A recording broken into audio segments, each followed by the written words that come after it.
సభాయ నమః. ఇక్కడ విచ్చేసిన పెద్దలు, ముఖ్యంగా నారాయణం కుటుంబ సభ్యులందరికీ, ఇక్కడ విజయనగరం జిల్లా ఇక్కడ ప్రాక్టీస్ చేస్తున్న అడ్వకేట్స్కి వారందరూ వచ్చారు ఇక్కడ అని తెలిసింది. న్యాయ కోవిధులు, ప్రొఫెసర్సు, న్యాయమూర్తులు,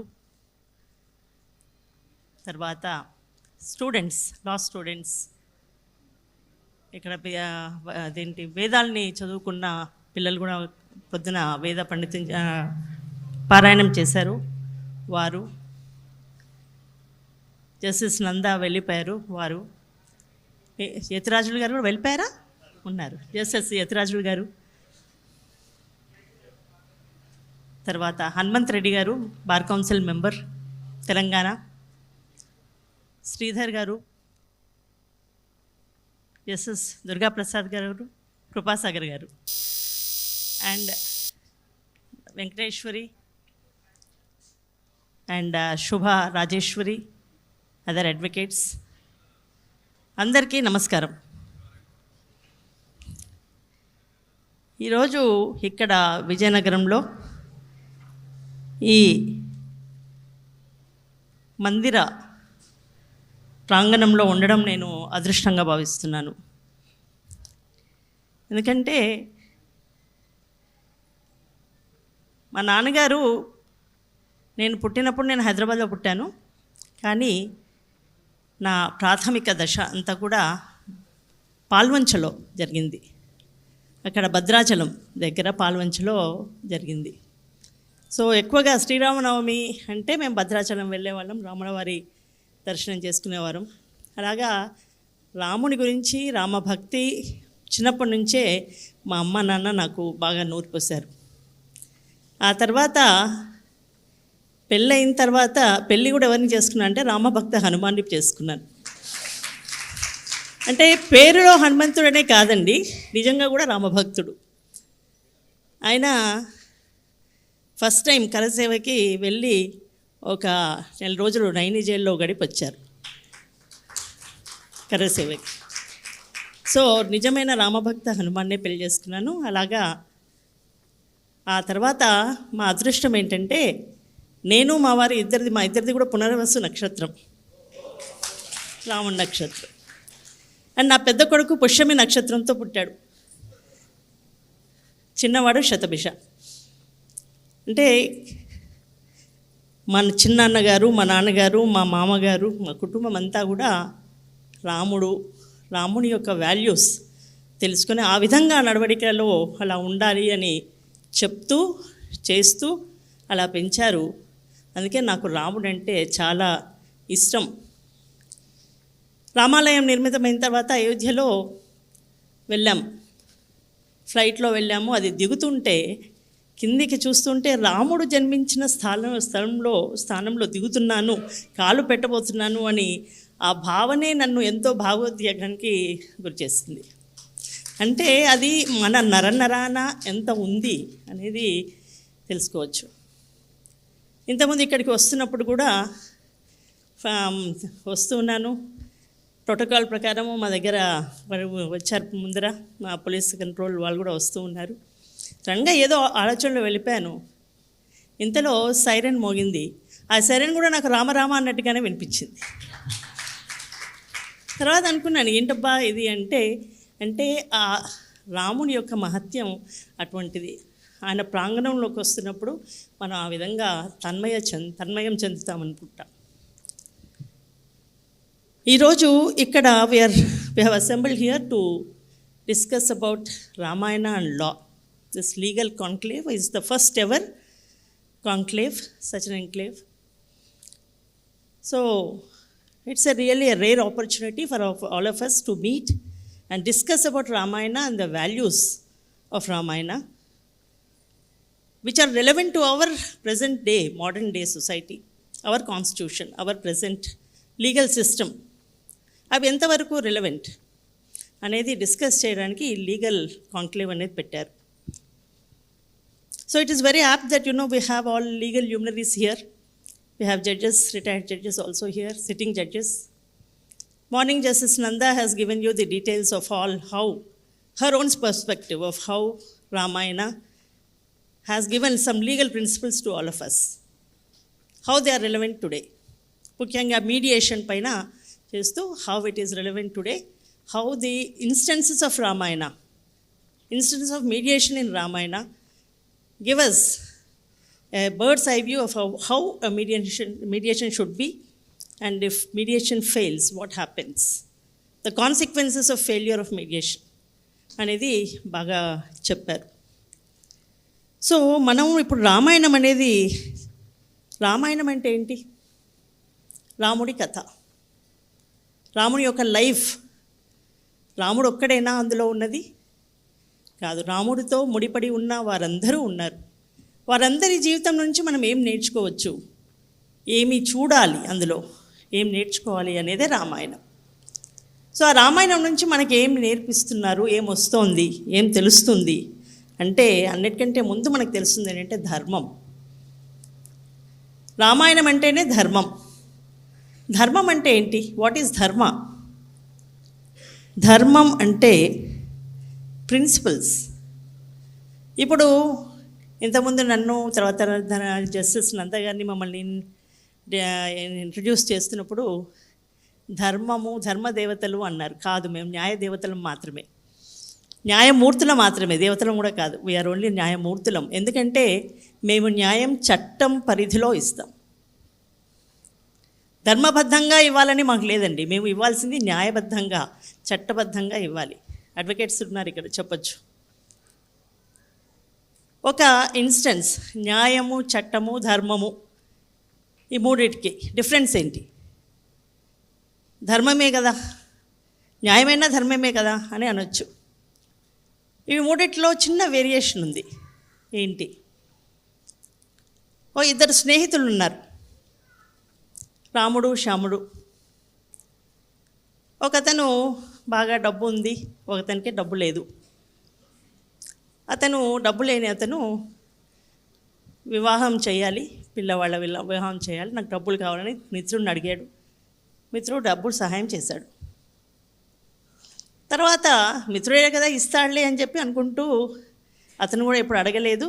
అలా సమయం గడిచిపోయింది. అప్పు తీసుకున్న మిత్రుడు చనిపోయాడు. అప్పుడు అతనికి ఇచ్చిన అతనికి ఏం అడగాలి, ఎవరిని అడగాలి ఇప్పుడు నేను అని అనుకున్నాడు. చనిపోయిన మిత్రుని భార్య వాళ్ళ ఇంట్లో అన్నీ వెతుకుతున్నప్పుడు బీరువాలో ఒక కాగితం దొరికింది. దాంట్లో అతను రాసుకున్నాడు, నేను ఫలానా మిత్రుని దగ్గర ఇంత అప్పు తీసుకున్నాను, నేను ఇవ్వాలి అని.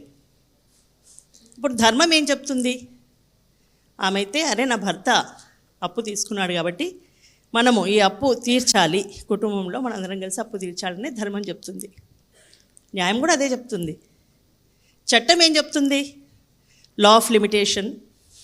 3 సంవత్సరాల్లో ఫైల్ చేసావా, ఎన్ని రోజులు అయింది నువ్వు తీసుకొని, నువ్వు అడిగావా, నువ్వు చెప్పావా, ఇవన్నీ ఇష్యూస్ వస్తాయి. అది చట్టం. ఇప్పుడు మనం చేస్తున్న న్యాయం ఏంటంటే చట్టబద్ధమైన న్యాయం చేస్తున్నాం, చట్టం పరిధిలో ఉన్న న్యాయం చేస్తున్నాం. కానీ అప్పుడు రామరాజ్యంలో, త్రేతాయుగంలో, రాముడు పరిపాలించిన రోజుల్లో ధర్మం నడిచింది. ధర్మ ప్రకారమే అప్పుడు పాలన జరిగింది.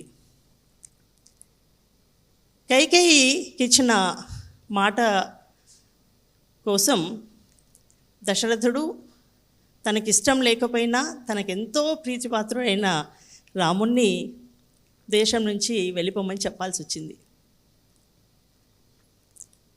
అప్పుడు రాముడు అడిగుండొచ్చు, నాన్న నేనిచ్చాను ఆ మాట, నేను ఇవ్వలేదు కదా, నా తరఫున మీరు ఎలా ఇచ్చారు, నా అమ్మ ఎలా కోరింది, అలాంటి కోరిక ఎలా కోరింది, నేను ఎందుకు వెళ్ళాలి, నేను వెళ్ళను అని ఆ రోజు రాముడు అడగలేదు. ఇప్పుడు అడుగుతారు, కానీ అప్పుడు అడగలేదు. అప్పుడు ఎందుకు అడగలేదు? ఎందుకంటే అతని ధర్మం, నా తండ్రి ఇచ్చిన మాటకి నేను కట్టుబడి ఉండాలి, ఇది ధర్మం. కాబట్టి నేను మా తండ్రి గారు ఇచ్చిన మాట ప్రకారం నడుచుకోవాలి, నాన్న ఇచ్చిన మాట నిలబెట్టుకోవాలి అని చెప్పి ఆ విధంగా వారు అడవిలోకి వెళ్ళిపోయారు. అరణ్యవాసం చేశారు. తమ్ముడు వచ్చి మళ్ళీ బ్రతిలాడినా వెళ్ళలేదు. ఎందుకంటే ఒకసారి మాట, ఒక ప్రతిజ్ఞ అంటూ చేసిన తర్వాత వెనకడుగు వేసేది లేదు అని దానికి కట్టుబడి వెళ్ళారు. ప్రొఫెసర్ గారు చెప్పారు మార్నింగ్, రాముడిది ఒక ప్రిన్సిపల్ ఏంటంటే ఒకే మాట, ఒకే బాణం, ఒకే పత్ని. మోనోగమి. He is the first one to have introduced మోనోగమి అని. సో అలాంటి ప్రిన్సిపల్స్ అనేవి అప్పుడు ఎస్టాబ్లిష్ అయినాయి. అది త్రేతాయుగంలో ఆ రోజు ఉన్న సామాజిక పరిస్థితులను బట్టి అప్పుడు అవన్నీ ఫాలో అయినారు. ఇప్పుడు ఈ రోజుల్లో వీలు కావు అనొచ్చు. ఎందుకు వీలు కావు? మనము మన మనసుల్లో మనం ఎన్నో మార్పులు, అంటే ఆలోచనలో మార్పులు చేసుకున్నాం. ఆ ప్రిన్సిపల్స్ని ఫాలో కాకపోవడానికి ఎన్నో లొసుకులు వెతుకుతున్నాం. మనం రామాస్ లైఫ్ నుంచి నేర్చుకోవాల్సింది ఏంటంటే ఒక ధర్మం, జస్టిస్, డ్యూటీ అండ్ గవర్నెన్స్. వీటిలో నుంచే వస్తాయి ఇంకో కాన్స్టిట్యూషనల్ థీమ్స్ ఏంటంటే rights, equality, evidence and separation of powers, ethical leadership and judicial temperament. Equality అన్నప్పుడు all are equal before law, rule of law అనే ప్రిన్సిపల్ రామాయణం నుంచి ఎలా వచ్చిందో I was reading the material. మన వాల్మీకి రీసెర్చ్ సెంటర్ వాళ్ళు ఏ subject మీద research చేస్తున్నారు అనేది అది మెటీరియల్ ఇచ్చారు మార్నింగ్ నాకు లజపతి రాయ్ గారు. అది చదివితే you are doing almost everything. Research చాలా బాగా చేస్తున్నారు. Almost every topic is covered. I was wondering what to speak. అంత చక్కగా ప్రతి ఒక్కటి విశ్లేషించి అలాగా దాని మీద రీసెర్చ్ చేస్తున్నారు. సో ఈక్వాలిటీ అనేది ఏంటి అనేది వస్తే రామాయణంలో ఇన్స్టెన్సెస్ ఏంటి? అందరినీ ఈక్వల్గా ట్రీట్ చేశారు. మనం వింటాం హిందువుల్లో కాస్ట్ సిస్టమ్ ఉంది, ఒకరినొకరు. ఈ మధ్యనే ఏదో కాంట్రవర్షియల్ స్టేట్మెంట్ కూడా వచ్చింది, ఈక్వాలిటీ లేదు అమాంగ్స్ ద పీపుల్ అని, అందుకని కన్వర్ట్ అయిపోతారు అని. కానీ ఈక్వాలిటీ ఎందుకు లేదు? ఉంది, కానీ అది మనం ఇప్పుడు వక్రంగా చూస్తున్నాం. ఆ రోజుల్లో చేసే పనిని బట్టి ఇప్పుడు మనం ఇవ్వట్లేదు ఆ పేర్లు. కుక్, వంట చేసేవాళ్ళు కుక్, కట్ చేసే వాళ్ళని బార్బర్, వాష్ చేసేవాళ్ళని వాషర్మ్యాన్ అన్నీ చెప్తున్నాం. టైప్ చేసేవాళ్ళు టైపిస్టు, జడ్జిమెంట్ ఇచ్చేవాళ్ళు జడ్జ్. అలా పేరు మనం ఇచ్చినప్పుడు ఆ రోజుల్లో కూడా వాళ్ళ వృత్తిని బట్టి ఒక పేరు ఇచ్చారు. ఆ తర్వాత ఆ వృత్తిరీత్యా వాళ్ళని తక్కువగా ఎక్కువగా చూడటం అనేది తప్పే. అలా చేసి ఉంటే అది తప్పే. కానీ రామరాజ్యంలో అలాంటిది లేదు. ఎందుకు అంటాను అంటే రాముడు గుహుడితో కూడా స్నేహం చేశాడు, సుగ్రీవునితో స్నేహం చేశాడు, హనుమంతునితో స్నేహం చేశాడు, విభీషణ్తో కూడా స్నేహం చేశాడు. ఎక్కడ శబరితో కూడా ఆమె ఇంటికి వెళ్ళి ఆమె ఎంగిల్ చేసిన పండ్లు, ఆమె భక్తితో ఇచ్చిన పండ్లు కూడా తిన్నాడు. ఎక్కడ కూడా ఆయన వివక్ష ఏమి చూపించలే. వీళ్ళతో నేను ఇలా ఉండకూడదు, ఇలా ఉండాలి, నేను ఒక రాజు కొడుకుని, రాకుమారుని కాబట్టి నేను ఇలా ఉండాలి అనే వివక్ష రాముడు చూపించలేదు. కాబట్టి అక్కడ ఈక్వాలిటీ అనేది అక్కడ క్లియర్గా తెలుస్తుంది. తర్వాత నెక్స్ట్ ప్రిన్సిపల్ ఏంటంటే సెపరేషన్ ఆఫ్ పవర్స్. ఆ రోజుల్లో రాజు చెప్పిందే వేదం కదా. నేను గవర్నమెంట్ సర్వీస్లో ఉన్నానండి కొన్ని రోజులు. I was income tax judge central government సర్వీస్లో. వెళ్ళగానే మా కొలీగ్ ఒకటి చెప్పారు నాకు, మాధవి 2 రూల్స్ గవర్నమెంట్లో. ఏంటన్నయ్య అంటే, boss is always right. And second rule, ఇంకేంటి second rule? If you have any doubt, rule 2 is if you have any doubt see rule number 1. జోవియల్గా చెప్తున్నాను, బట్ జోక్స్ అపార్ట్. రాజు చెప్పింది వేదం అనేది మనం అందరం అనుకునే మాట. కానీ రామరాజ్యంలో అలా జరిగిందా? రాజు ఎలా అనుకుంటే అలాగే జరిగిందా అనేది చూస్తే అలా కాదు. దశరథుడైనా రాముడైనా పరిపాలించినప్పుడు ఎలా పరిపాలించారు? వాళ్ళ ఇష్టారాజ్యంగా చేయలేదు. వాళ్ళు వాళ్ళ యొక్క మంత్రుల సహకారంతో, వాళ్ళ ఋషులు, వాళ్ళ గురువుల సహకారంతో, వాళ్ళు ఇచ్చిన సలహాల ప్రకారం వాళ్ళు రాజ్యం చేశారు.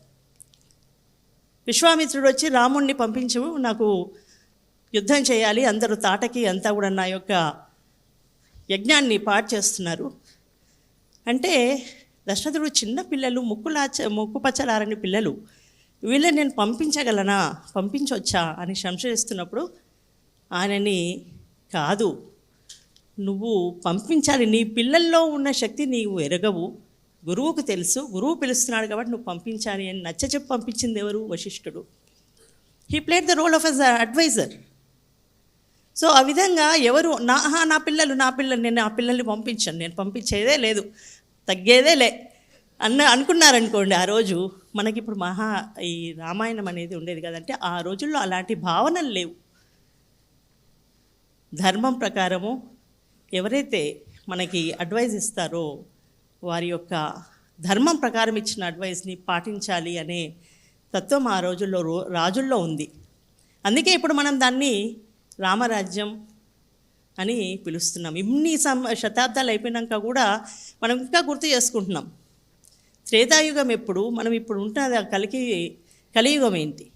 ఇన్ని శతాబ్దాలు అయిపోయినా కూడా మనం ఇంకా రాముణ్ణి, సీతని, లక్ష్మణుణ్ణి, తర్వాత హనుమంతుణ్ణి, వాళ్ళందరినీ మనం ఎందుకు గుర్తు చేసుకుంటున్నాం? ఎందుకంటే వాళ్ళు పాటించిన ఆ జీవితం ఏదైతే ఉందో, ఆ ప్రిన్సిపల్స్ ఏవైతే ఉన్నాయో వీటిని ఇంకా మనం మన్నం చేసుకుంటున్నాం కాబట్టి అవి చాలా ఇప్పటికే గుర్తుంటున్నాయి. Right to liberty and dignity. Dignity అనేది చాలా ఇంపార్టెంట్. నా యొక్క ఆత్మ గౌరవం దెబ్బతింది అనేది ఇప్పుడు చాలా వింటున్నాం. నాకు చాలా బాధ కలిగింది, ఫలానా కామెంట్ వల్ల నాకు చాలా బాధ కలిగింది, నా ఆత్మ సంక్షోభించింది అని మనం చెప్తాం. అంటే ఆత్మగౌరవం అనేది అంత ఇంపార్టెంట్ మనిషికి, అది లేకపోతే ఏం లేదు. అలాంటి ఆత్మగౌరవం గురించి, డిగ్నిటీ అండ్ లిబర్టీ గురించి మనకి రామాయణంలో ఎలా తెలుస్తుంది అంటే, రామాయణం అంతా కూడా మొత్తం అంతా చూస్తే మెయిన్ సారాంశం ఏమిటి అంటే, రావణుడు సీతని ఎత్తుకొని వెళ్ళినప్పుడు రావణుణ్ణి చంపి సీతను తీసుకొని వచ్చి ఒక మనిషి యొక్క, ఒక స్త్రీ కానీ పురుషుడు కానీ మనిషి యొక్క డిగ్నిటీని ఏ విధంగా కాపాడాలి అనేది చూపించారు రామాయణంలో. అది జరిగింది. సో రామాయణంలో సీత ఎలా వెళ్ళింది? సీతని రాముడు తీసుకొని వెళ్ళినప్పుడు రావణాసురుడు మోసంతో ఎత్తుకెళ్ళిపోయాడు. ఈ రోజుల్లో లీగల్ పార్లెన్స్ చెప్పాలి ఏంటి? కిడ్నాపింగ్, అబ్డక్ట్ చేసి తీసుకెళ్ళిపోయారు. అండ్ ఋషి వేషంలో వచ్చి తీసుకెళ్ళిపోయాడు, మోసపూరితంగా.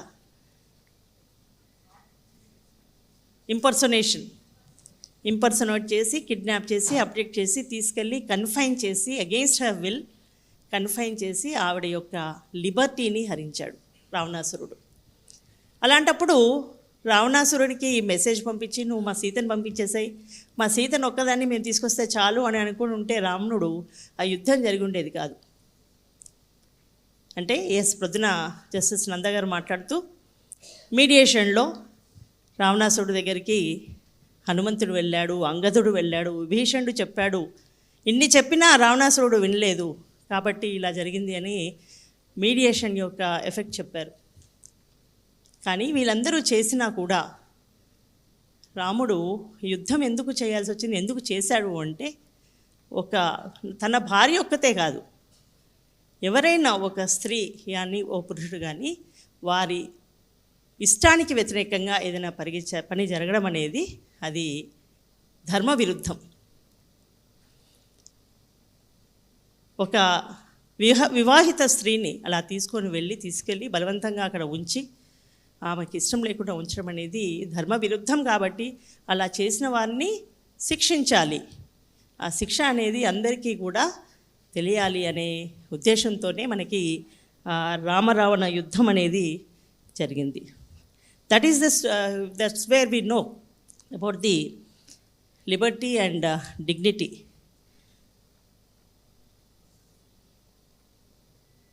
ఇప్పుడు మనం మాట్లాడుతూ ఉంటే చూస్తే there is a conflict between substantive and procedural justice.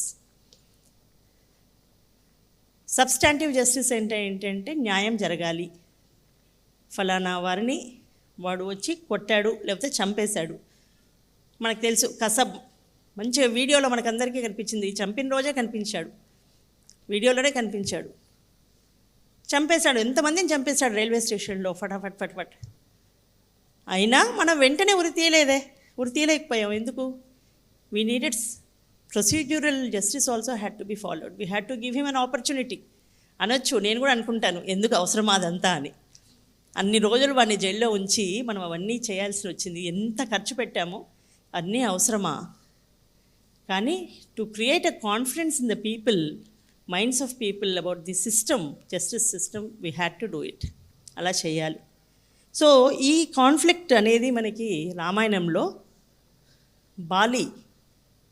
వాలి యొక్క సంహారంలో కనిపిస్తుంది. సుగ్రీవుడు రాముడిని కలిసి మిత్రుడుగా మారి వారి యొక్క సమస్యను చెప్పినప్పుడు నా రాజ్యం నా భార్యను తీసుకున్నాడు అంటే ధర్మ విరుద్ధంగా చేశాడు కాబట్టి వాలిని చంపేయాలి. ఎలా చంపాలి? ఎదురెదురుగా వెళ్తే వాలిని చంపలేరు. There is only one way, దూరం వెనుక నుంచి చంపాల్సిందే. కాబట్టి ఆ ప్రొసీజర్ని అడాప్ట్ చేసుకున్నారు, న్యాయం చేయడానికే వెళ్ళారు. అయితే వాలి చనిపోయేప్పుడు ఒక మాట అడిగాడు, రామా నువ్వు ఎంతో ధర్మబద్ధుడివి కదా, నన్ను ఇలా వెనుక నుంచి చంపడం న్యాయమా? నాకు ఒక అవకాశం ఇచ్చి ఉండొచ్చు కదా, నీకెవరు కావాలి? సీత కావాలా? నేను వెళ్ళి తీసుకొచ్చిండేవాడిని కదా సీతని, నన్ను ఎందుకు చంపావు అని అడిగారు. అంటే ఏంటి? ఇక్కడ మనకి ఎంత మంచివారైనా, ఎంత న్యాయం చేయాలని న్యాయం కోసం చేసిన ప్రొసీజర్ అనేది ఫాలో కావాలి. అక్కడ ఆ రోజుల్లో ఆ సామాజిక పరిస్థితుల్లో అక్కడ ఉన్న పరిస్థితుల్లో అది సబబే కావచ్చు. కానీ ఇప్పుడు మనం నేర్చుకుంటున్నది, మనం చూస్తున్నది మన జ్యుడిషియల్ సిస్టంలో ఏంటంటే ఆడి ఆల్టరమ్ పార్టమ్, అంటే అవతల వాళ్ళని వినాలి, ఇరువైపులా విని ఒక నిర్ణయం తీసుకోవాలి. అది మన జ్యుడిషియల్ సిస్టమ్ ఇప్పుడు. సో ఈ కాన్ఫ్లిక్ట్ అనేది అప్పుడు ఆ రామాయణంలో ఆ ఇన్సిడెంట్ ఏదైతే ఉందో ఈ కాన్ఫ్లిక్ట్ అనేది బయటికి తీసుకొస్తుంది అనేది విషయం చెప్పాలనుకుంటున్నాను. తర్వాత సీతామాత యొక్క అగ్ని పరీక్ష, ఇది కూడా burden of proof and trial by public opinion అనే ఈ కాన్ఫ్లిక్ట్ అనేది ఒకటి తీసుకొస్తుంది. ఈ రోజులో అయితే మనం ఎవరూ ఒప్పుకోం కదా. ఆ రోజుల్లో సీతామాత కాబట్టి ఆమె ఒప్పుకుంది, ఆమె అగ్నిప్రవేశం చేసింది, బయటికి సురక్షితంగా వచ్చింది. కానీ ఇందులో మనకు తెలిసేది ఏంటి అంటే అప్పుడు సూపర్ పవర్ ఇంటర్వెన్షన్ ఉంది, కానీ ఇప్పుడు అలా జరిగితే ఉంటుందా? నెక్స్ట్ ఓన్లీ బూడిద వస్తుంది బయటికి. అంటే అలాగా కాకూడదు, ఆమె విక్టిమ్ అక్కడ. సో ఎప్పుడైనా మన ఇప్పుడు ఆడియో ఆల్టరమ్ పార్టమ్ లాగానే మన క్రిమినల్ జ్యూరిస్ప్రుడెన్స్లో ఏంటి, a person has to be deemed to be innocent until proven guilty. తప్పు చేశాడని ప్రూవ్ అయ్యే వరకు అతను ఇన్నోసెంటే అని అనుకోవాలి. మరి సీతామాత విషయంలో అలా జరగలేదే అనే క్రిటిసిజం అనేది మనకి సీత అగ్ని పరీక్ష విషయంలో వస్తుంది. సో దానికి సమాధానం నా దగ్గర లేదు. కానీ నేను అనుకోవడం ఏంటంటే ఆ రోజుల్లో ఆ సామాజిక పరిస్థితుల్లో పబ్లిక్ ఒపీనియన్, పబ్లిక్ సస్పిషన్ అనేది తీసేయడానికి ఆ విధంగా చేస్తుంటారేమో అని.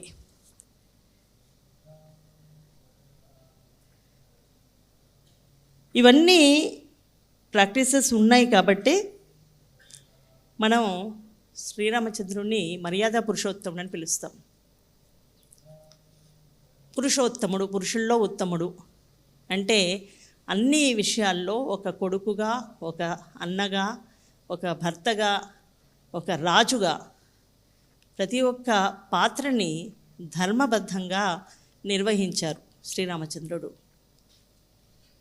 ఒక రాజుగా ఎలా చేశారు అని అనొచ్చు. రాజుగా ప్రతి ఒక్క తన ఇష్టారాజ్యంగా చేయకుండా ప్రజలు ఏమనుకుంటున్నారు, ప్రజల అభిప్రాయం ఏమిటి, ప్రజలకి ఏ కష్టం వచ్చింది, ఎలా వచ్చింది అని తెలుసుకోవడానికి వేగుల్ని పెట్టి ఎప్పటికప్పుడు వాళ్ళు తీసుకొచ్చిన సమాచారం ప్రకారం ఆ ప్రజా సమస్యల్ని తీరుస్తూ ఆయన ప్రజారంజకుడుగా మంచిగా పాలించాడు. అలాంటి సమయంలోనే ఆయన దగ్గరికి ఒక వేగుడు వచ్చి ఒక చిన్న ఇన్ఫర్మేషన్ ఇచ్చాడు, సీతామాత గురించి ఇలా మాట్లాడుతున్నాడు ఒకరు అని. ఎవరో ఏం మాట్లాడితే మనకెందుకు అని ఇగ్నోర్ చేయకుండా అతను మాట్లాడిన విషయం నిజమేనా, ఒకవేళ నిజమైతే నిజంగా పబ్లిక్ అందరి ఒపీనియన్ ఇదేనా, ఇలా ఉంటే నేను ప్రజారంజకుడిగా ఎలా ఉంటానంటే ఒక రాజుగా నేను ఏం మాట ఇచ్చాను అందరికీ, నా ప్రజలకందరికీ ధర్మబద్ధంగా నేను ఈ రాజ్యాన్ని పాలిస్తాను అని ఒక మాట ఇచ్చినప్పుడు నేను అలా చేయాలి కదా అని ఆ మాటకు కట్టుబడి ఉండి తనకి ఎంతో ఇష్టమైన భార్యని అడవులకు పంపించేశాడు. ఇక్కడ అడవులకు పంపించడాన్ని నేను సమర్థించడం లేదు, కానీ ఒకటే మనం నేర్చుకోవాల్సింది ఇక్కడ we're only talking about Ramayanam and law. So రామాయణంలోని ఈ ఇన్సిడెంట్ నుంచి మనము ఒకటే ఏంటంటే, రాజు అయినప్పుడు తన పర్సనల్ ఒపీనియన్స్కి తావివ్వకుండా సమస్యల్ని ఏ విధంగా పరిష్కరించాలి అనుకున్నప్పుడు ఒక లా ప్రకారము, ఒక చట్టము, ఒక కన్వెన్షన్ ఏమైనా ఉంటే దాని ప్రకారం చెయ్యాలి. అక్కడ రాముడు తన ఇష్టమైన భార్యని కూడా పంపించడానికి ఎందుకు అంటే, తను రాజు కాబట్టి ప్రజల్లో ఉన్న అభిప్రాయం ప్రకారం తను నడుచుకోవాలి అని అనుకున్నాడు కాబట్టి ఆ విధంగా చేశారు. సో అందుకే ఆయనని మర్యాద పురుషోత్తముడు అని అన్నారు. This also shows the constitutionalism, beginning of the constitution. ఎందుకు అంటే, రాముడు అరణ్యానికి వెళ్ళిపోయినప్పుడు భరతుడు వచ్చి విషయం తెలుసుకొని, అయ్యో ఇంత పెద్ద అన్యాయం జరిగిపోయింది, అలా కాదు అన్ననే రాజుగా ఉండాలి అని చెప్పి వెళ్ళి రాముడిని ఎంత బ్రతిలాడినా రాముడు రానప్పుడు భరతుడు ఏం చేశాడు, భరతుడు వెళ్ళి మళ్ళీ తను రాజ్యాన్ని రాజుగా పాలించలే, రాముడి పాదుకలను తీసుకొని వెళ్ళి పెట్టి రాముని యొక్క వాల్యూస్ ప్రకారం రాజ్యాన్ని పాలించాడు. రాముడు వాల్యూస్ ఏంటి, ప్రజల అభిప్రాయ ప్రకారం నడవాలి, ప్రజల్లో ధర్మబద్ధంగా నడవాలి అనేది. That shows that it was a constitution. ఒక రకమైన రాసి లేదు, మళ్ళాగా ఇప్పుడు మనం రాసుకున్నాం కాన్స్టిట్యూషన్ ఆఫ్ ఇండియా, కానీ అప్పుడు లేదు. కానీ ధర్మబద్ధంగా అందరిలో ఉన్న విలువలు ఏవైతే ఉన్నాయో ఆ విలువల ప్రకారం నడవాలని భరతుడు అప్పుడు ఆ రాజ్యాన్ని ఆ విధంగా పాలించాడు రాముడు తిరిగి వచ్చే వరకు. ఇప్పుడు మనకు కూడా కాన్స్టిట్యూషన్ ఆఫ్ ఇండియా ఉంది. ఎవరి అభిప్రాయం ఏమున్నా కాన్స్టిట్యూషన్ ఏం చెప్తే మనం అది ఫాలో కావాలి, మన పర్సనల్ ఒపీనియన్కి తావు లేదు. ఎవరైనా ఏదైనా కాన్స్టిట్యూషన్లో తప్పు ఉంది అనుకుంటే you can challenge it and there are courts to decide whether it's unconstitutional or not. Supreme Court has decided and said one time and again, basic structure of the constitution shall not be changed, cannot be changed. అంటే ఆ basic structure ఏంటి అనేది మన వాళ్ళు decide చేశారు. ఆ విధంగా ఈ ఫౌండేషన్ వేసేసారు. ఆ ఫౌండేషన్ని మనం మార్చడానికి వెళ్ళలేదు. పైన మనం ఎన్ని రూమ్లు ఎలా ఉండాలి ఏంటి క్లాసిఫికేషన్ మనం చేసుకోవచ్చు, కానీ మిగతావి మనం చేంజ్ చేయడానికి వీల్లేదని సుప్రీంకోర్టు చెప్పింది. సో ఆ విధంగా కాన్స్టిట్యూషన్ అనేది మనందరికీ ఒక భగవద్గీత లాంటిది, దాన్ని ఫాలో కావాలి. అలాగే ఆ ధర్మబద్ధమైన సిద్ధాంతాలు కూడా మనకందరికీ కాన్స్టిట్యూషన్ కావాలి. నాకెంతో ఆనందం కలిగింది ఇక్కడ నారాయణ వారి కుటుంబ సభ్యులందరినీ చూస్తూ, వారు ఇక్కడ నిర్మించిన ఈ మందిరం. అలాగే మందిరం అంటే వచ్చి పూజ చేసుకొని వెళ్ళిపోవడమే కాకుండా ఆ సిద్ధాంతాలని అందరిలోకి తీసుకొని వెళ్ళాలి. ఇప్పుడున్న చిన్నపిల్లలు వాళ్ళల్లో కూడా ఇటువంటి, ఎందుకంటే వాళ్ళకి మన ఈ మోరల్ స్టడీస్ అనేసి లేకుండా అయిపోయినాయండి స్కూల్లో. మేము చిన్నప్పుడు మాకు నాన్ డీటెయిల్ ఉండేది, దాంట్లో రామాయణం ఉండింది and I remember reading the Ramayana very well. కానీ ఇప్పుడు పిల్లలకి మోరల్ స్టడీస్ అనేవే లేవు. ఎంతసేపు మనం సైన్సు, మ్యాథ్సు, ఇంగ్లీషు ఇవి వస్తున్నాయా లేదా, ఇంగ్లీష్ వస్తేనే నువ్వు అమెరికా వెళ్ళగలుగుతావు, లండన్ వెళ్ళగలుగుతావు, మ్యాథ్స్ సైన్స్ వస్తే ఇంజనీరింగ్లో సీట్ వస్తుంది, లేకపోతే కంప్యూటర్ సైన్స్లో సీట్ వస్తుంది అనేది చూస్తున్నాం. కానీ వాళ్ళ నడవడిక ఎలా ఉంది, వాళ్ళు ఏం చేస్తున్నారు, ఎటువైపు ఏ డైరెక్షన్లో వెళ్తున్నారు అనేది మనం చూడటం లేదు. చూసే పరిస్థితులు సమాజంలో చాలా తగ్గిపోతున్నాయి. అలాంటి సమయంలో ఇలాంటి ఒక ప్రయత్నం పిల్లల్లో ఇలాంటి భావనలు పెంపొందించాలి, ఇలాంటి సమాజంలో ఇలాంటి మెసేజ్ తీసుకొని వెళ్ళాలి అని చెప్పి అనుకొని వారి నాన్నగారు ప్రయత్నం చేయడం, నిజంగానే దశరథపుత్రుల్లాగా రాముడి వాళ్ళలాగా వీళ్ళందరూ ఆ రామతత్వాన్ని అలవర్చుకొని ఈ టెంపుల్ని ఇలా విధంగా కట్టి ఈ మెసేజ్ని ముందుకు తీసుకొని వెళ్ళడం అనేది చాలా చాలా అభినందనీయం.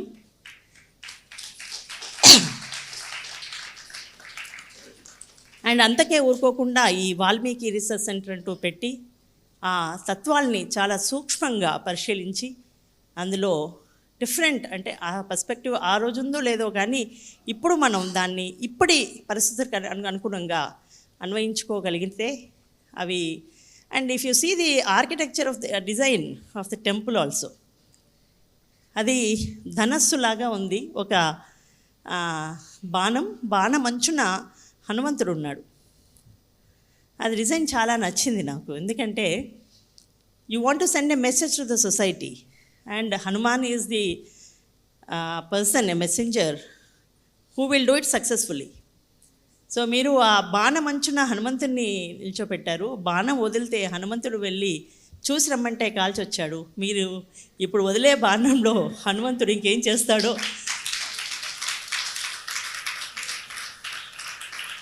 ఆ విధంగా సమాజమే మారిపోతే ఎంతో బాగుంటుంది. ఇక్కడ చిన్నపిల్లలు కూడా ఉన్నారు. చిన్న ప్రశ్న అమ్మా మీకు. ఒక యాపిల్ తెలుసా? పిల్లలు ఉన్నారు అక్కడ. యాపిల్ తెలుసు కదా? యాపిల్లో ఎన్ని సీడ్స్ ఉంటాయి? 4, 8 ఇంకా 10, 12 ఉండొచ్చు, అంతే కదా? అంతకంటే మరీ ఎక్కువ ఉండవులే. దానిమ్మ గింజలు అయితే ఎన్నెన్నో ఉండొచ్చు. దానిమ్మ పండులో యాపిల్లో 4, 5 ఉండొచ్చు, 10 ఉండొచ్చు. ఒక విత్తనంలో ఎన్ని పండ్లు ఉన్నాయో చెప్పగలరా? ఒక పండులో ఎన్ని విత్తనాలు ఉన్నాయో మీరు చెప్పారు. ఒక విత్తనంలో ఎన్ని పండ్లు ఉన్నాయి చెప్పగలరా? చెప్పలేం కదా, ఎందుకంటే ఆ విత్తనం వెళ్ళి ఒక చెట్టు అయిన తర్వాత ఆ చెట్టుకి ఎన్ని పండ్లు వస్తాయో ఎవరికి తెలుసు.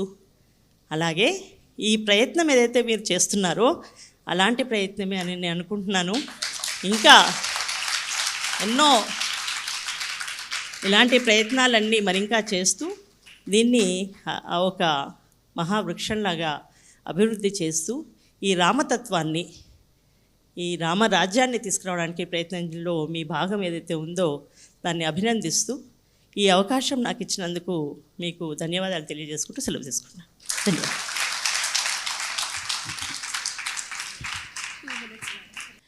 ధర్మ ఆధారిత న్యాయం గురించి, ఈక్వాలిటీ గురించి, అడ్వైజరీ బోర్డ్ ఇంపార్టెన్స్ గురించి సుస్పష్టంగా అద్భుతంగా వివరించిన మన జస్టిస్ టి మాధవీదేవి గారిని, వారి husband Shriman T Hanumanthareddy garu, advocate bar council member Telangana, వారిని సత్కరించవలసిందిగా నారాయణం కుటుంబ సభ్యులు, Vizianagaram bar association president Ravibabu garu, KVN Tammanasetti garu, former government leader, former vice chairman for combined states AP, Bellara Ravi garu, former government leader, public prosecutor, and Shrimati Venkateswari garu, వీరందరినీ కూడా ఈ సత్కారంలో పాల్గొనవలసిందిగా కోరుతున్నాం.